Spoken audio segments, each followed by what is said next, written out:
Alright, welcome back to the Beanbag. Today we are looking at the Playmates figures for Star Trek Deep Space Nine, as well as a few customs that I've made for main characters. I've done a whole bunch of extra characters in the Deep Space Nine uniform, and I will show you those in one of the follow-up videos after we get through Deep Space Nine and Voyager's main characters. So obviously first is the first Sisko figure, the Commander Sisko figure. Very basic, very good sculpt. This is how he looked for seasons 1 and 2. Of course, in season 3 he grew a goatee, and then in season 4 he was able to finally shave his head. Actually, it was at the very end of season 3, wasn't it, when he shaved his head? I can't quite remember. Which they did make that figure as well. Which the funny thing about that one is that technically it was a Chakotay body that they used and just made a new head sculpt of Captain Sisko to put on there. And this is actually something I mentioned in one of my previous videos. On these early figures, they were still sculpting the pips on their collar so that they had to paint them. But on this one, you see, if you don't catch the light right, looks like there's nothing on his collar. But if you get the light to shine just right, you can see where they have just simply painted the pips onto his collar there. Which, to be honest, I actually like the just painting them on a little bit better. Yeah, you don't get the effect of the shadow on them as well, but it also makes it easier for customizers, because if we're trying to use this particular figure to make an ensign or a lieutenant, we don't have to sit and shave those off. Next is obviously going to have to be Major Kira.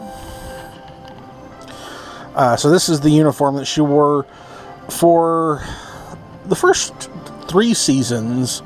I think it was in season 4 that they changed up her uniform, and then they changed it up like 20 more times before the end of the series, including a maternity version, or at least there were 2 different maternity versions. There was slightly skinny and then very pregnant version of her. But anyways, they only ever made one, and this is it, which it still works really well, and customizers can use this one to do quite a bit as it is. I always liked the fact that Bajoran officers had their comm badge and ranks flipped from what Starfleet had. And the suggestion, because the reason that they said that they put the comm badge over the left is because that's where humans typically identify where their heart is. That kind of makes the suggestion that Bajoran's heart is sort of on the right side instead of on the left. I always have thought that was kind of amusing. But anyways, so after that is Dax. This is a great one, and this was one of the first figures that they ever made that had a ponytail, which was great. Although a few people do occasionally have problems with the glue that they used coming loose and it popping out. It's kind of the Geordi visor issue of it coming loose. But I've always loved how detailed that they managed, because customizers still have a hard time getting that level of detail. I mean, obviously that was some kind of machine print, because you can see up near the forehead where it just suddenly cuts off. But it's still a great little amount of detail there that I really like. And then next, before I drop him, is Dr. Bashir.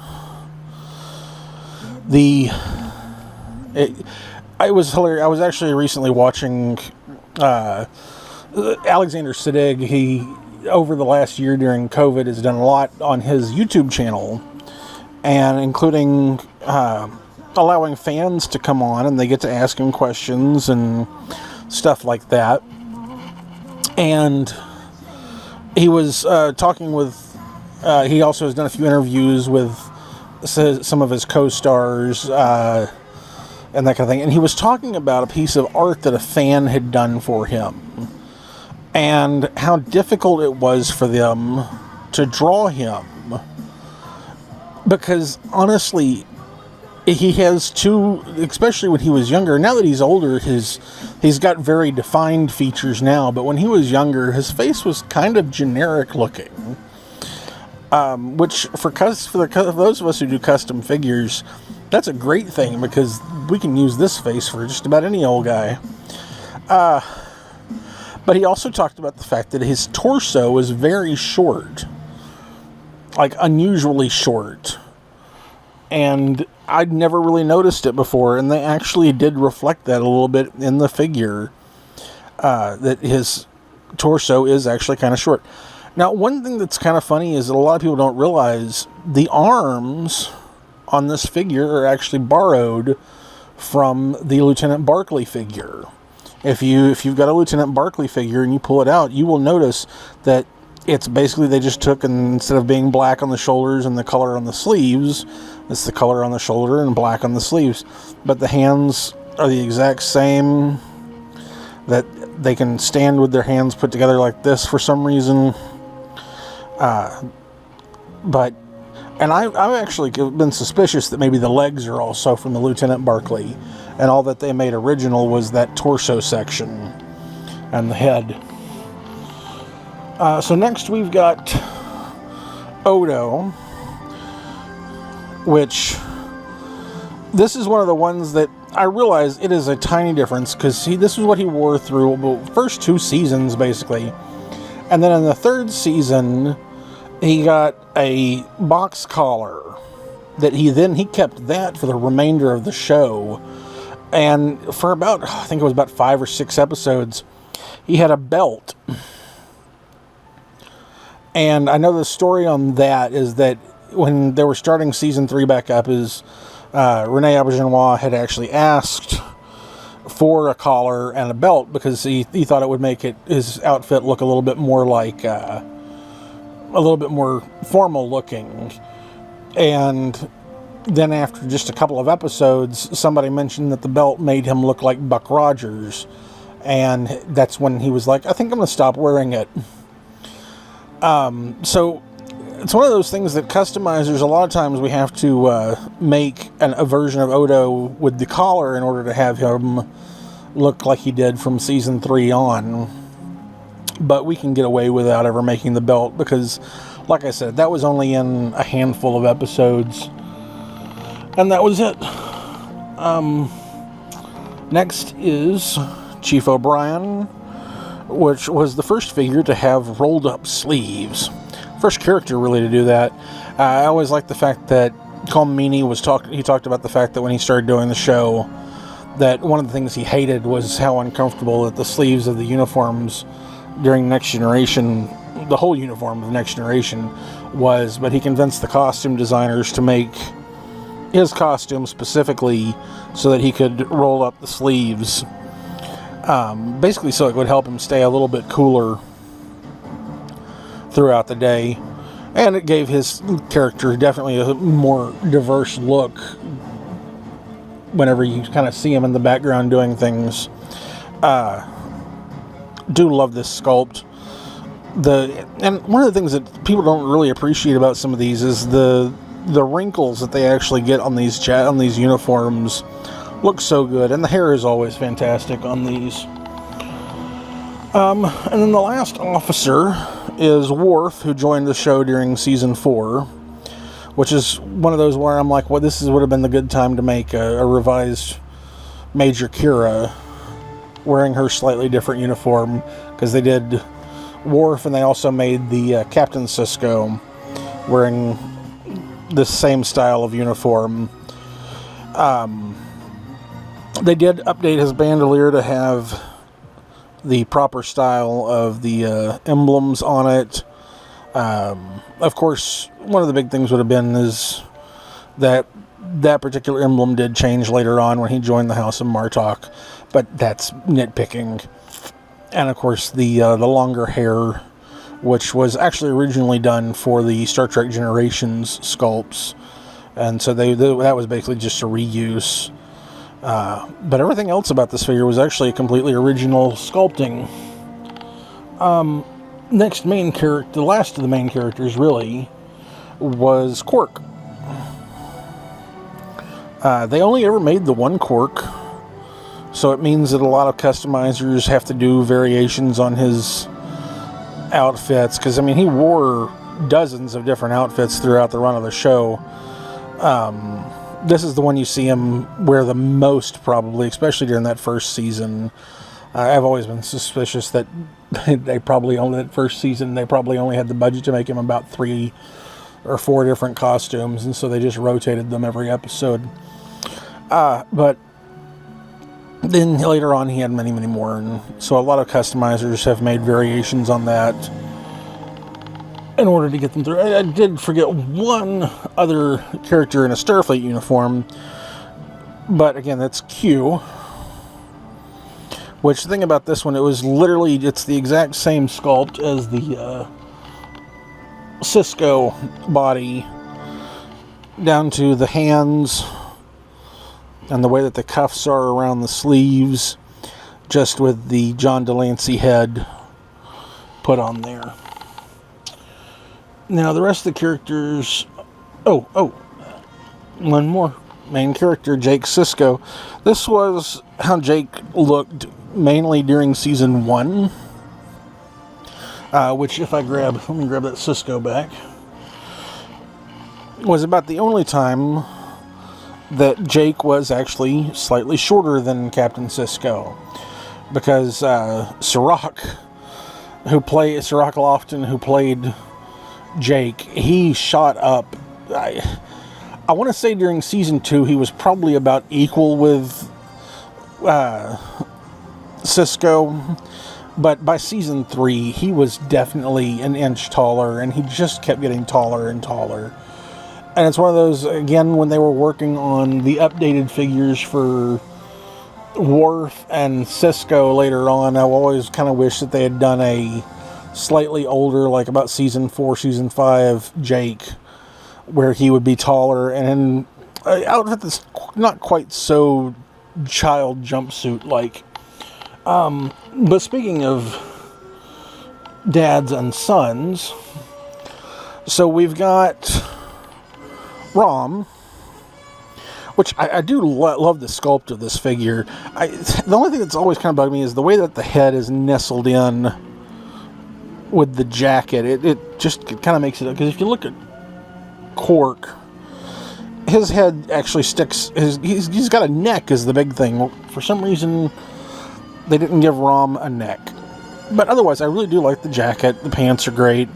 A lot of people use this to make their own versions of him later on when he's the technician, which I've got mine, and I'll show you that here in just a few moments. Just keeping in Quark's bar, they made a Lita, the Dabo girl, which she's got this, it fell off again. This is one of the things that they did a lot later on in the series.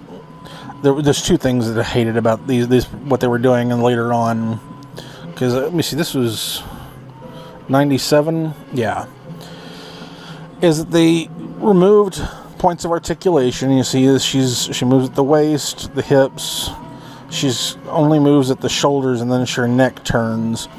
But of course, it's this awkward posing. They've got these little bits that are supposed to use the pegs to stick in at the back of the hips right above her butt. Never really worked out real well. A lot of people, they just hot glue them or super glue them on in order to keep them in place.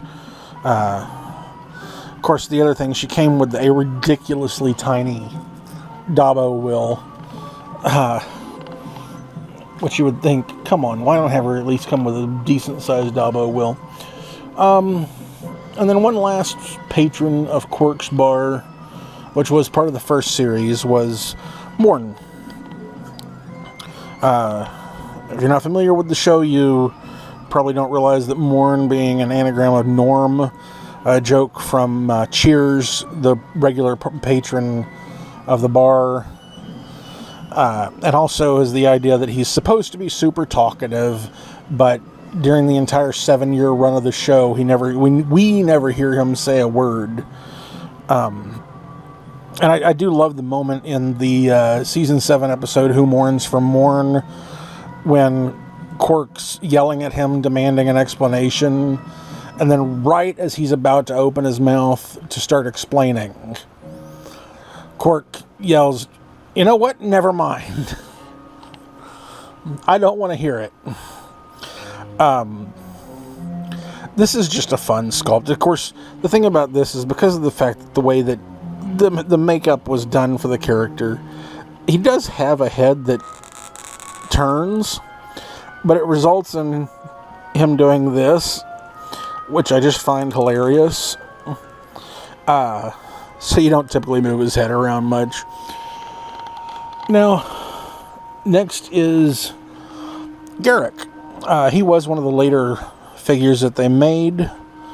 Of course, this one technically has a slight bit of customization going on, because up here on the sleeves, this was all brown, just like the jacket color. The only place where it was that maroonish orange color was around here, and so I did have to paint these for my own satisfaction. This one thing about this figure that's always kind of bugged me is the way his legs are real close together at the hips and then splay out. It's just an awkward stance. And I'm like, why couldn't they have just made his body a little wider through this section? Other than that, it's a very good sculpt, and the lightness of the head is really good. Of course, the fact that during the entire run of Playmates, they only ever made 3 Cardassian figures made it difficult for those of us who are customizers, because that's the only options we've got. Now the last... Oh, before I move on, I forgot with... should have shown you this with Nog, or with Rom, is the Nog minifigure that he came with. Which, yes, Nog was short. Nog was never this short. It's almost insulting. And of course, the thing that always bugged me about this the most is the fact that he's got his hand up like he needs for somebody to hold his hand so he can go to the bathroom. I have actually taken, and I took and made a copy of this head and upscaled it, and I'll show you that in just a moment once we get to the custom figures I've made. But this is the last of the regular line of figures that they made, was a Keiko O'Brien.